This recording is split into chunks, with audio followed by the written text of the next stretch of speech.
Hello and welcome to Educator.com's AP Studio Art 2D design course. Today we're going to be talking about the concentration section of the portfolio, so let's jump right in. Alright, so what is a concentration? This word is kind of vague. What does it mean, right? According to the College Board, a concentration is defined as a body of work unified by an underlying theme or idea that has visual coherence. So a concentration is basically a very specific idea that you come up with that you create a series of work all around. All right, so requirements for the concentration section of your portfolio. First of all, an original idea. An original idea sounds really simple, but it's actually probably the most difficult part of the entire portfolio process. Trying to find something that is unique and different and hasn't been done a million times is really a challenge. All of my students say that it's the hardest part. But what we're trying to do is an original idea turned into a strong concept. Okay, so we'll talk a little bit more about it in just a couple of minutes.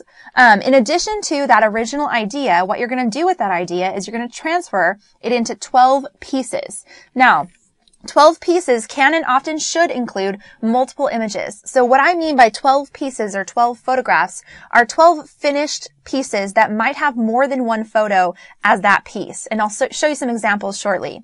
So the concentration commentary is the last part of the requirement. And basically you're going to be answering two questions for your concentration commentary. The first question is, what is the central idea of your concentration? And then question number 2 is, how does the work in your concentration demonstrate the exploration of your idea? You may refer to specific images as examples. Now, when you go at the very end of this course and you go to submit and you start working on registering on the AP website and you turn everything in digitally, there's going to be a section on the website that's going to ask you for your concentration commentary. Now, you will not be scored down if you do not include a concentration commentary, but honestly, it really, really helps you, because if you don't explain to the judges what your concentration was about, a lot of times they can really misunderstand it. They won't get it, and then you might not get as high a score as if you had included something that told them about what you're doing. All right, now when you answer the questions, the first question, what is the central idea of your concentration?